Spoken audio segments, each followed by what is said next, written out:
설교를 복습하는 것을 선호하지 않습니다. 일단 시간이 길어지게 되고 자칫 짜증까지 납니다. 근데 그러나 어쨌든 간에 이어지는 설교가 될 때는 어쩔 수 없이 전체적인 이해를 위해서 제가 복습을 하는데, 오늘 간단하게지만 앞의 내용을 조금 빨리 설명을 하도록 하겠습니다. 성경이 말하고 있고 또 우리가 믿는 복음은 하나이다. 복음이 둘 이상은 있을 수 없다. 여러분 아시다시피 복음은 유앙겔리온이라는 말은 굿뉴스고 가스펠입니다. 이 복된 소식인데, 복된 소식은 사람마다 다르죠. 어떤 사람에게는 아픈 사람에게는 병이 낫다는 게 복된 소식이고, 가난한 사람에게는 돈이 있다는 게 복된 소식이죠. 그러나 누구에게나 복된 소식이 있습니다. 바꿔 말하면 보편적인 복된 소식이 있는데, 그것은 죄와 사망 가운데 있는 영혼들이 구원을 받는다. 이거보다 더 기쁜 소식은 없겠죠. 그런데 이 기쁜 소식은 오직 그리스도만을 통해서 이루어집니다. 따라서 복음은 하나입니다. 복음은 둘일 수 없는데 이 하나의 복음에 수식어들이 붙습니다. 그래서 복음의 다양성을 나타내는데, 더 정확히 얘기하면 복음의 성격을 얘기합니다. 예를 들어서 지난번에 살폈듯이 복음을 하나님의 복음, 소유격을 붙여서 하나님 나라의 복음. 그 다음에 이제 마태 같은 경우는 하나님이라는 단어를 유대인들을 인식했기 때문에 이 하나님이라는 말을 직접 쓰지 않죠. 그래서 하나님의 복음을 천국 복음, 하나님 나라의 복음을 천국 복음 이렇게 썼습니다. 하나님의 영광의 복음이라는 단어가 있었고 또 영광의 복음 이런 단어도 있었습니다. 그리고 오늘 우리가 다룰 그리스도의 복음이라는 단어가 있고, 예수 그리스도의 복음이라는 단어가 있고, 그 아들의 복음이라는 단어가 있습니다. 이거는 십자가의 도 이런 다른 이름으로 쓰여 있습니다. 은혜의 복음, 구원의 복음, 평안의 복음, 영원한 복음, 그리고 마지막으로 바울이 내가 전한 복음 이렇게 되어 있습니다. 그러면 여러분 복음 앞에 붙어있는 단어들을 한번 보시면 대략 한 20개가 됩니다. 그 정도로 복음은 하나인데 그 복음이 어디서부터 어디서부터 나왔는지, 누가 나왔는지, 그 복음의 주인공이 하나님이신지 하나님의 아들 그리스도인지에 따라서 복음 앞에 명칭들이 붙어 있습니다. 그 중에서 제가 지난 설교에서 다루었던 건 무엇이냐면 하나님의 복음입니다. 저 목소리 별로 안 좋지요? 목이 쉬어서 그런 게 아니라 코를 골아서 이 목이 쉬었습니다. 농담이 아니고 진짜입니다. 이해하시고 들어주십시오. 아무도 제 고통을 잘 알지 못하는데, 이게 목이 쉰 게 아니고 코를 심하게 골아서 이렇게 목이 떨리는 게 그렇습니다. 자, 지난 설교에서 제가 말씀드렸던 게 뭐냐면 하나님의 복음, 하나님의 나라의 복음, 이건 같습니다. 왜냐하면 잘 생각해 보십시오. 하나님의 복음과 하나님 나라의 복음이 같을 수밖에 없는 것은, 하나님은 하나님 나라의 왕입니다. 나라를 말할 때 왕을 빼놓을 수 없고, 왕을 말할 때 나라를 빼놓고 말할 수는 없습니다. 따라서 하나님의 나라와 하나님과는 분리될 수 없고, 그 말은 다른 표현으로 하면 하나님의 복음과 하나님 나라의 복음은 같은 의미로 사용된다는 얘기입니다. 그래서 지난 설교에서 제가 하나님의 복음 내지는 하나님 나라의 복음을 이해하기 위해서는 제일 먼저 알아야 될 것이 하나님 나라다라고 설명을 드렸죠. 그래서 하나님 나라가 무엇인지를 먼저 알아야지만 그 하나님 나라를 중심으로 하는 하나님 나라의 복음의 정체성을 알게 되겠죠. 그러니까 하나님 나라부터 우리는 알아야 된다, 이렇게 말씀을 드렸습니다. 그러면 하나님 나라의 복음을 알기 위해서, 즉 하나님이 전하시는, 하나님으로부터 나오시는 그 복음을 알기 위해서 우리가 어떤 이해를 해야 하느냐. 예수 그리스도의 이 땅에서의 지상 사역은 하나님 나라의 복음을 전하는 거로 시작했다. 다른 말로 얘기하면 하나님 나라를 전하는 거로 시작했다. 시작이 그렇다. 제가 한번 읽어보겠습니다. 오늘 김창균 목사님이 안 계셔서 이게 오늘 스크린에 성경 구절이 안 뜹니다. 제가 천천히 읽을 테니까 여러분은 들으시기 바랍니다. 로마서 1장 1절입니다. 예수 그리스도의 종 바울은 사도로 부르심을 받아, 그 다음 단어 주의하십시오. 하나님의 복음을 위하여 택정함을 입었다, 이렇게 되어 있습니다. 마가복음 1장 14절에서 15절에는 요한이 잡힌 후에 예수께서 갈릴리에 오셔서 하나님의 복음을 전파하여, 이렇게 되어 있습니다. 아까도 말씀드렸듯이 유대인들은 천국 복음 이렇게 되어 있습니다. 누가복음 4장 43절에는 예수께서 이르시되 내가 다른 동네들에서도 하나님의 나라의 복음을 전하여야 하리니 나는 이 일을 위해서 왔다, 이렇게 말씀을 드렸습니다. 자, 이제부터 우리 한번 달려보겠습니다. 예수님의 지상사역은 핵심이 무엇이었냐? 하나님 나라였습니다. 예수님의 지상사역은 하나님 나라를 선포하는 거로 시작이 됐습니다. 여러분, 제가 하는 단어 중에 시작, 내용, 주제, 핵심 이런 것들을 기억해서 들어주시기 바랍니다. 마가복음 1장 14절 15절, 요한이 잡힌 후에 예수께서 갈릴리에 오셔서 하나님의 복음을 전파했다. 이때부터 시작이 되는 거죠. 그러니까 예수님의 사역은 하나님의 나라를 선포함으로 시작되었다. 자, 시작뿐만이 아닙니다. 예수님께서 가시는 곳곳마다, 사역의 곳곳마다 하나님의 나라를 선포하셨습니다. 누가복음 8장 1절을 보면 예수께서 각 성과 마을에 두루 다니시며 하나님의 나라를 선포하셨다. 그러니까 각 성마다 두루 다니면서 하나님의 나라를 선포하셨다, 이렇게 되어 있습니다. 예수님께서 전하셨던 복음의 성격도 하나님의 나라였습니다. 예수께서 이르시되 내가 다른 동네들에서도 하나님의 나라 복음을 전하여야 하리니 나는 이 일을 위해서 보내심을 받았다, 이렇게 되어 있습니다. 그러니까 예수님께서 전하셨던 복음의 성격조차도 하나님의 나라였습니다. 예수님께서 하셨던 설교 주제도 하나님 나라였습니다. 마가복음 4장 30절에 또 이르시되 우리가 하나님의 나라를 어떻게 비교하며 또 무슨 비유로 나타낼까? 예수님이 하셨던 설교의 주제도 하나님 나라였습니다. 예수님께서 십자가에 죽으시고 부활하셨습니다. 여러분, 부활하셨으면 예수님의 메시지가 이 정도 돼야 되지 않겠습니까? 얘들아, 내가 부활했다, 나를 봐라, 이렇게 얘기하셔야 되는데, 예수님께서 부활하신 것은 부활하신 예수님이 나타나는 것 자체로 메시지였습니다. 나타나시는 것 자체로 메시지였습니다. 그러면 예수님께서 나타나시는 것 말고 부활하신 후에 전하신 메시지는 뭐냐? 이렇게 되어 있습니다. 사도행전 1장 3절, 그가 고난받으신 후에 또한 그들에게 확실한 많은 증거로 친히 살아계심을 나타내사 40일 동안 그들에게 보이시며 하나님 나라의 일을 말씀하시니라. 부활하신 후에도 하나님 나라를 전하셨습니다. 예수님께서 제자들에게 복음 전도의 사명을 주실 때도 하나님 나라를 핵심 메시지로 갖고 오셨습니다. 예수님께서 12 제자를 불러 모으사 모든 귀신을 제어하며 병을 고치는 능력과 권위를 주시고, 그 다음을 잘 들어주십시오. 하나님의 나라를 전파하며 앓는 자를 고치게 하려고 내보내시며, 제자들을 내보낼 때 하나님 나라를 전하라고 내보내셨습니다. 예수님께서 떠나시기 전에, 세상을 떠나시기 전에, 이제 승천하시기 전에 세상의 종말에 대해서 예언을 하십니다. 그 종말에 대한 예언을 하실 때도 하나님의 나라였습니다. 이 천국 복음이 하나님 나라 복음이죠. 천국 복음이 모든 민족에게 증언되기 위하여 온 세상에 전파될 것이다. 그리고 그제야 끝이 올 거다.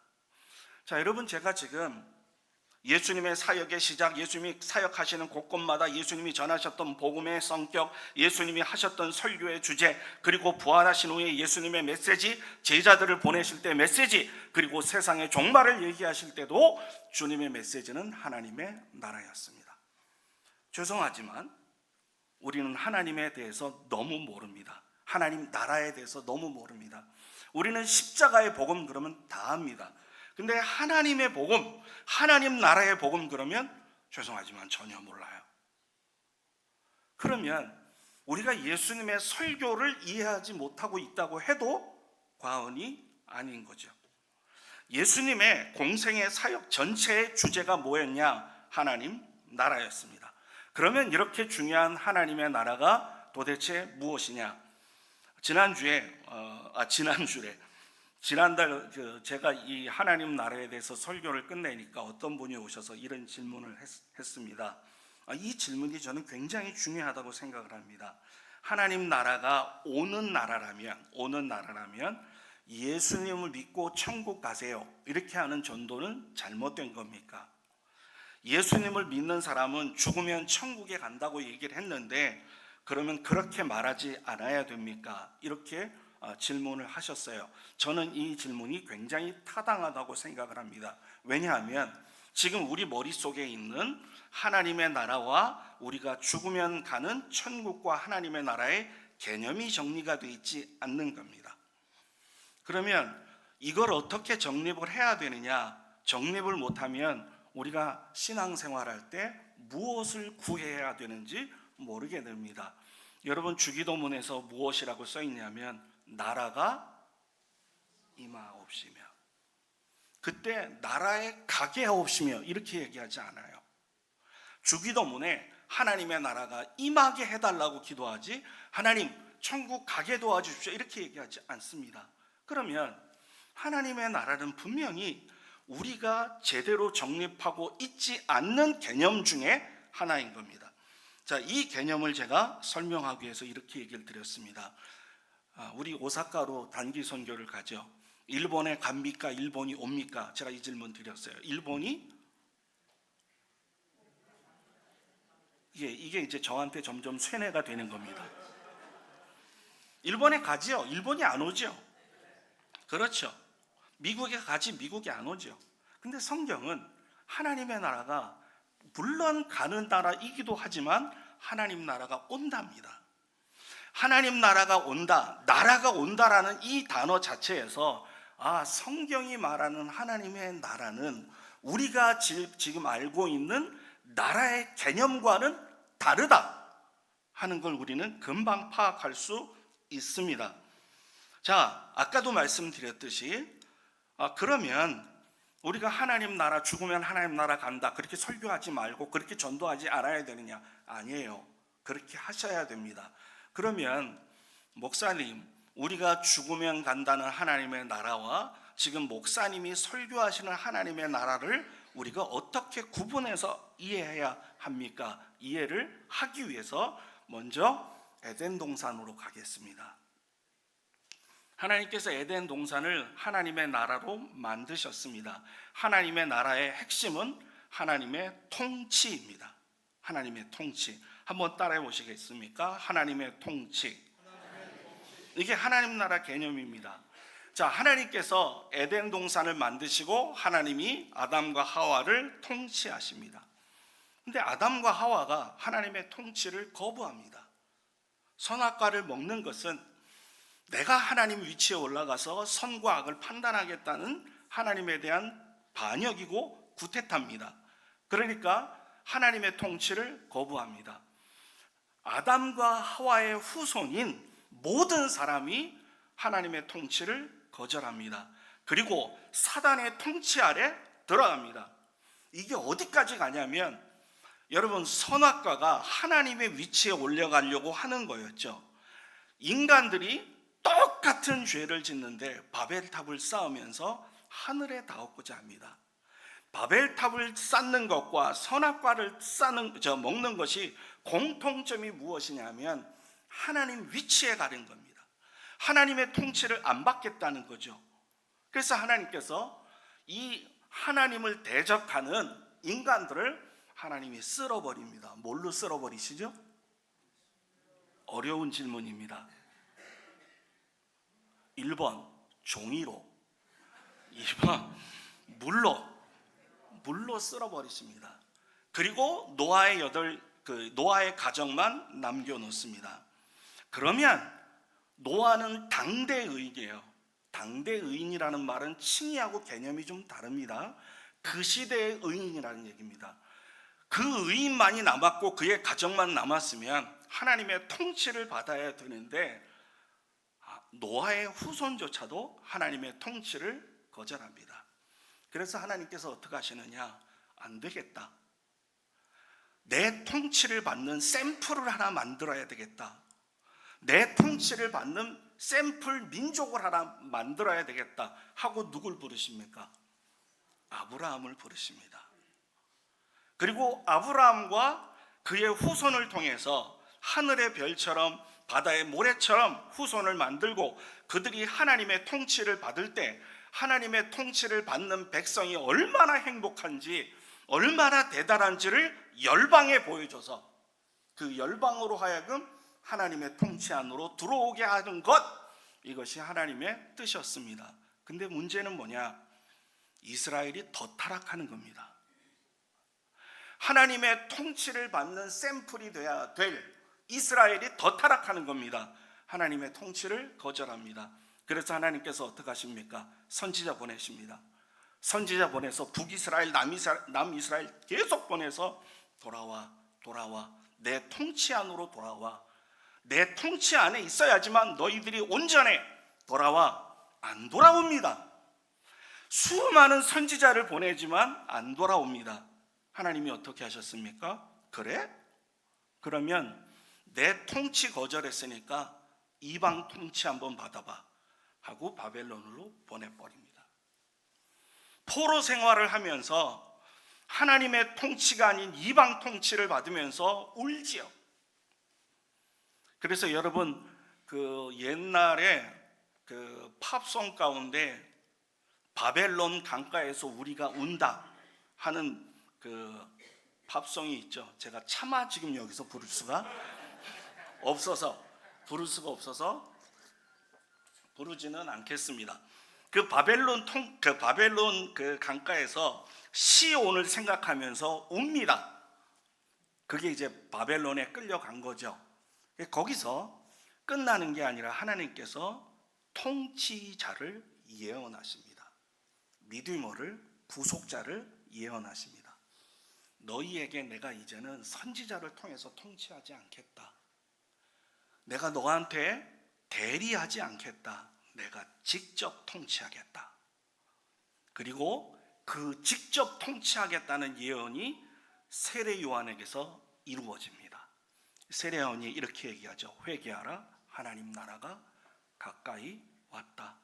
세례 요한이 하나님의 나라가 가까이 왔다는 말은 동의어가 뭐냐면, 동의 문장이 무엇이냐면 회개하라, 하나님의 통치가 가까이 왔다. 하나님의 통치가 가까이 왔다는 말의 동의 문장이 어떤 거냐면 하나님 나라의 왕이 가까이 왔다. 하나님 나라의 왕이 가까웠다는 말의 동의 같은 문장이 뭐냐면 하나님이 직접 오셔서 통치한다. 그것은 하나님이 육신으로 오신 겁니다. 그게 가까이 왔다는 얘기입니다. 즉 하나님이신 그리스도가 이 땅에 오셔서 통치하시는 겁니다. 그러면 하나님이신 예수님이 이 땅에 오셔서 전하셨던 하나님의 나라라는 건 도대체 뭐냐?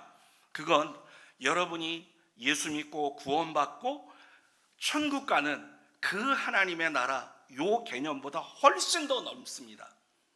우리가 예수 믿고 구원받고 하나님의 나라에 가는 것은 개인의 구원 차원이라면, 개인 구원 차원이라면 예수 그리스도가 말씀하시는 하나님의 나라는 온 만유가 하나님의 통치권 안으로 들어오는 겁니다. 그러니까 지금 만약에 제가 이 벤다이어그램으로 그리면 요게 개인의 구원 정도에 대한 내용이라면 하나님의 나라에 대한 구원은 이렇게 큽니다. 예수님은 지금 이걸 얘기하시는 겁니다.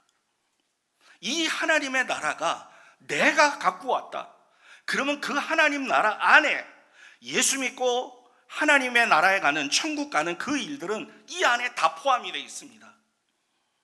그러면 이 하나님 나라에 대해서 우리가 알아도 되고 몰라도 되느냐? 반드시 알아야 되겠죠.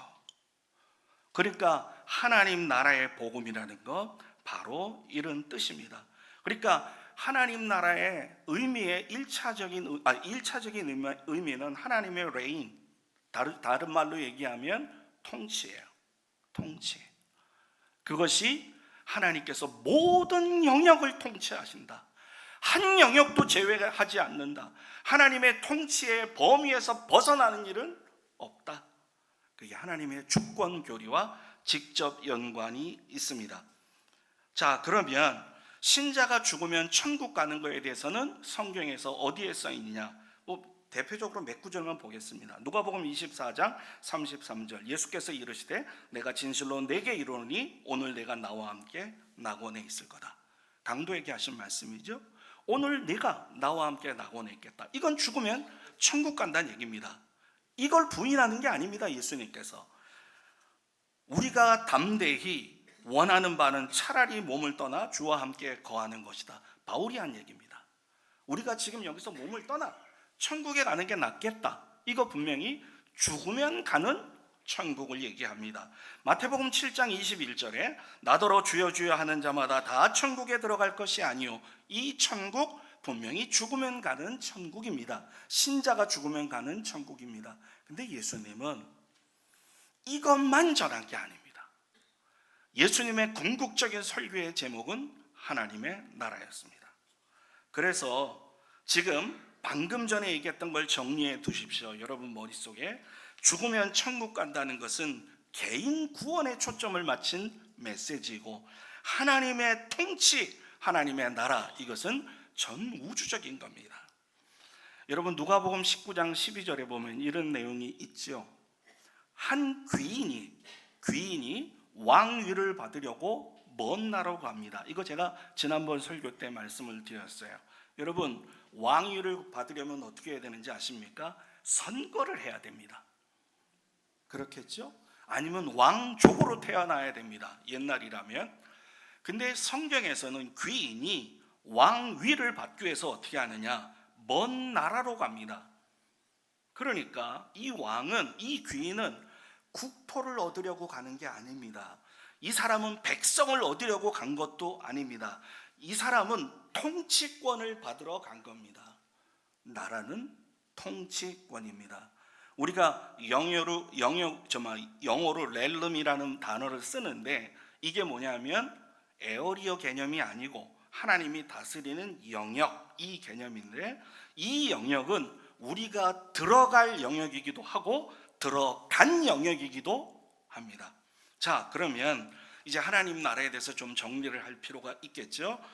하나님 나라는 이미와 아직 개념이 있습니다. 이 용어를 제가 쓰니까 어떤 분들이 이거를 이병일 목사가 만든 건 줄 아는데 이 용어는 제가 만든 용어가 아닙니다. 이거는 already, 난 yet이라는 이 영어 단어와 이미 아직이라는 단어는 이게 파리가 저를 아주 화가 나게 왔다 갔다 하는데 하나님의 나라는 예수님의 초림으로 이미 시작되었습니다. 예수님은 하나님 나라의 왕이고 그래서 그가 오시는 것은 하나님의 나라가 온 것이고 하나님의 나라가 온 것은 하나님의 통치가 온 것이다. 이거는 제가 우리 교회 와서 한 3번인가 정도 설교를 한 거로 기억이 납니다. 자, 이거 구체적으로 좀 살펴보겠습니다. 예수님께서 행하신 기적들이 있죠. 기적들. 이 기적들은 하나님의 나라가 이 땅에 어떻게 임했냐를 보여주는 사건들입니다. 우리는 이 사건들을 놓치면 안 됩니다. 아하, 하나님께서 저 사람에게 은혜를 베푸셔서 하나님이 저 사람을 구원하셨구나, 병 낫게 하셨구나, 요 정도 차원은 여기에요. 이거는 2차원으로 이해할 정도가 아니라 이건 기본이고 2차원으로 이해를 해야 돼요. 그 차원이 뭐냐면 하나님의 통치가 이 땅에 왔다는 얘기입니다. 여러분 제가 한번 설교한 적이 있는데 기억하십니까? 성경에서 귀신을 쫓아내는 사건이 많이 기록이 되어 있죠. 다른 사건도 많은데 귀신을 쫓아내는 사건이 성경에 굉장히 많이 기록이 되어 있습니다. 이유는 이것 때문이죠. 마태복음 12장 28절, 내가 하나님의 성령을 힘입어 귀신을 쫓아내는 것이면 하나님의 나라가 이미 너희에게 임하였느니라. 여러분, 귀신을 쫓아내는 사건을 예수님은 그 영혼이 마귀에게서 해방됐다, 이 표현보다 더 많이 쓴 것이 뭐냐면 귀신을 쫓아내신 후에 하나님의 나라가 임했다, 이렇게 써요. 그러면 이거 우리가 어떻게 이해를 해야 하느냐? 사탄과 사탄의 통치, 사탄의 왕국과 대조가 되는 것이 무엇이냐? 사탄과 하나님, 사탄의 왕국과 하나님 나라, 사탄의 통치와 하나님의 통치입니다. 그러면 하나님의 통치가 임하면 어떤 사건이 벌어지느냐? 사탄이 물러가고 사탄의 통치가 물러가는 겁니다. 그러니까 귀신이 쫓겨나는 사건은 그리스도에 의해서 하나님의 나라가 이 땅에 임한 확실한 증거입니다. 지금 이거를 그리스도는, 예수님은 말씀하고 싶은 겁니다. 그런데 이 하나님의 나라가 이미 임했습니다. 마태복음 13장에 보면 좋은 씨가 이미 뿌려졌습니다. 천국 복음이 이미 뿌려졌습니다. 겨자씨, 나중에 커서 크게 될 겨자씨, 이것도 이미 심겨졌습니다. 나중에 부풀게 할 누룩, 이것도 이미 부대에 넣어져 있습니다. 갑진보화, 이거 이미 이 세상에 왔습니다. 여러분, 제가 지금 마태복음 13장을 얘기했는데 마태복음 13장은 여러분 아시다시피 하나님 나라 비유입니다. 예수 그리스도의 초림으로 하나님 나라가 임했다는 이야기입니다. 그런데 예수님의 오심으로 하나님 나라가 이 땅에 완전히 임했냐? 아니요. 아까 얘기했듯이 already 뿐만 아니라 not yet, 아직 아닙니다. 그러면 어떤 일이 아직 남아있냐? 예수님이 사단을 초림하셔서 사단의 권세를 박살내고 그의 머리에 결정타를 매긴 것은 사실입니다. 하지만 아직도 최후의 승리는 남아있습니다.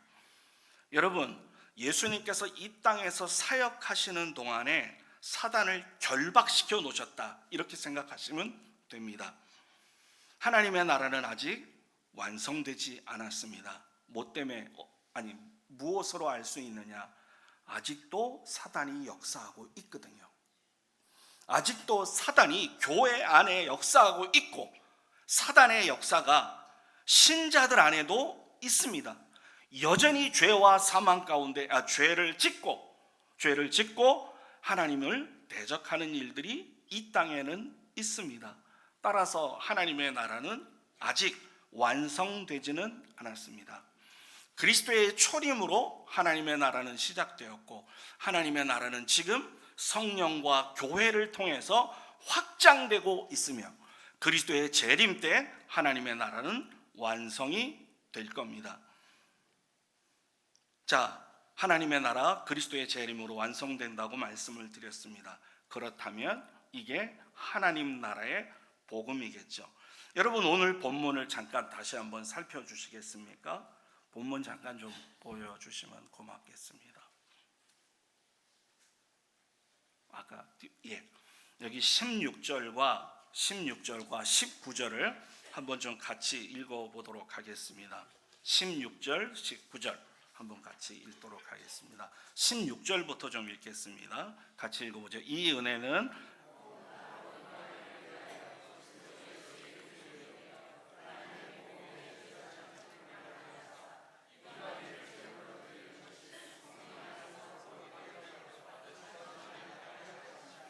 자, 16절에서 여러분 복음이라는 단어가 나오지요.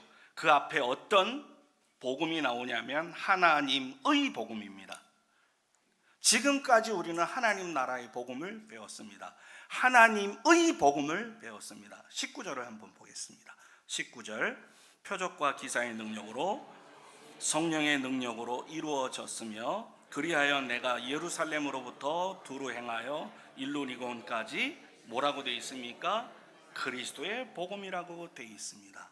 지금 바울은 하나님의 복음과 그리스도의 복음을 일치시킵니다. 놀랍죠? 바울의 지금 머릿속에는 하나님의 복음과 그리스도의 복음이 일치되어 있습니다. 우리는 십자가의 복음, 그리스도의 복음을 전하는데 그것과 일치가 되는 하나님의 복음, 하나님 나라의 복음은 우리가 전하고 있지 않습니다. 여러분 16절을 보면 기가 막힌 구절이 있습니다. 복음의 제사장이라고 되어 있고 제사장의 직분이라고 되어 있습니다. 여러분 제사장은 구약 직분입니다. 이거 구약 개념이에요. 그러니까 이방인을 제물로 드린다고 되어 있죠. 이방인을 제물로 드린다는 얘기는 절대 신약 개념은 아닙니다. 그리고 19절을 보면 이건 신약 개념입니다. 19절에서 뭐라고 얘기하냐면 표적과 기사의 능력으로 그리고 성령의 능력으로 이루어졌으며, 어디서? 예수님이 이 땅에 계실 때. 그러니까 지금 바울은 구약에서 하나님의 복음과 당신이 이 땅에서 사역하면서 그리스도의 복음이 어떻게 일치가 되고 있고 어떻게 사역이 되고 있는지를 이 16절에서 20절에 전하고 있습니다. 여러분, 우리가 주목할 것은 바울이 자신의 사역을 제사장의 사역으로, 제사장의 직분으로 인식했다는 점입니다. 하나님께 제사하면서 제물을 드리겠죠. 그러면 복음의 제사장인 바울이 하나님께 제물을 드렸다면 그 제물이 무엇이냐? 1번 곡식, 2번 이방인. 이 어려운 거를 서부교회는 압니다. 제가 다른 교회 가면 이거 다 모릅니다. 서부교회만 압니다. 영적 수준이 굉장히 높습니다.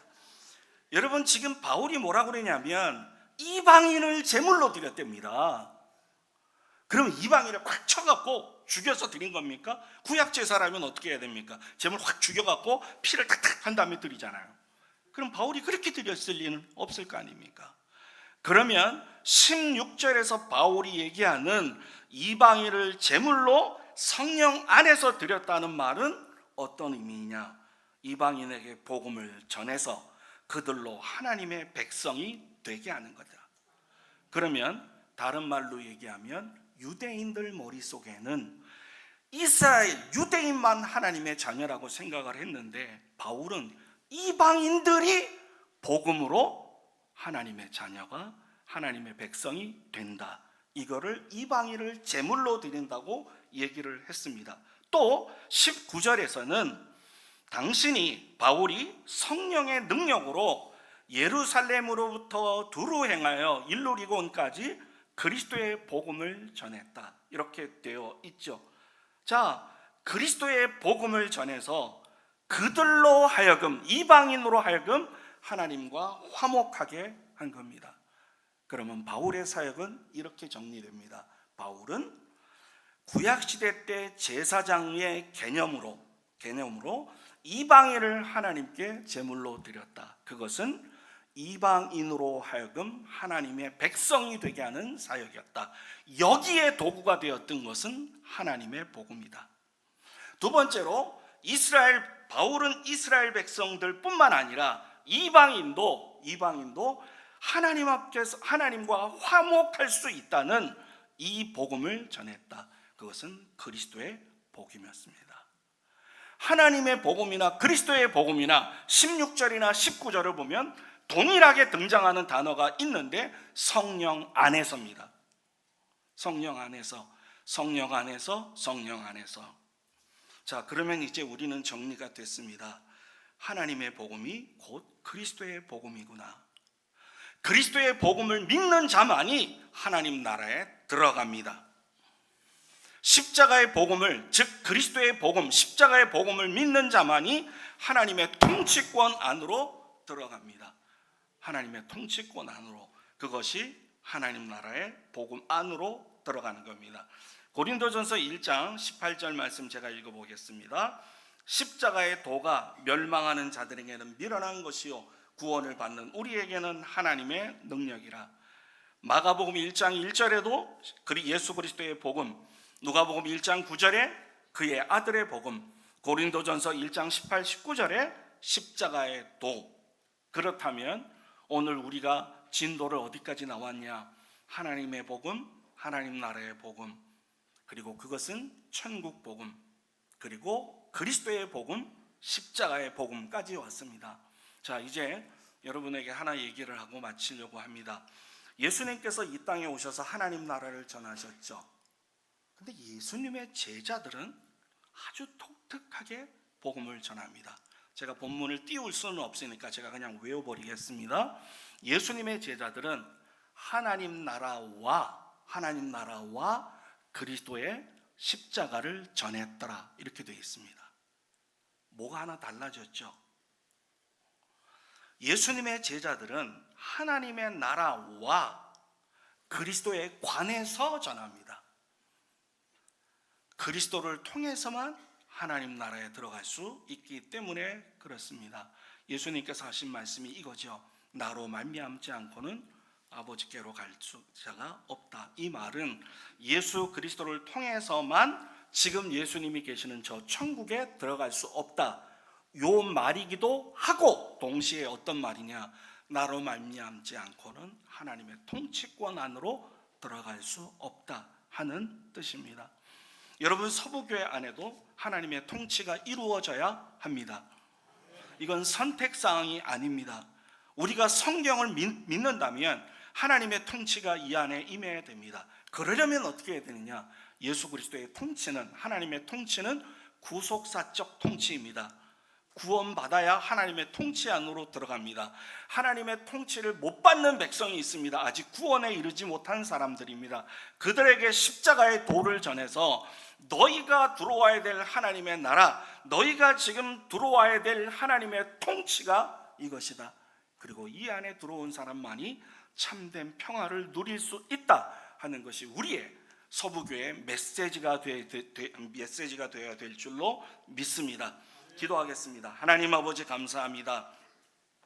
하나님의 복음, 하나님 나라의 복음, 그리스도의 복음, 예수 그리스도의 복음에 대해서 우리가 머릿속에, 그리고 우리의 마음속에 잘 정립하게 도와주시옵소서. 십자가의 도를 전함으로 그들 하나님의 나라의 통치권 안으로 들어오는데 저희가 큰 역할을 하도록 붙잡아 주시옵소서. 주 예수 그리스도의 이름으로 기도드립니다. 아멘.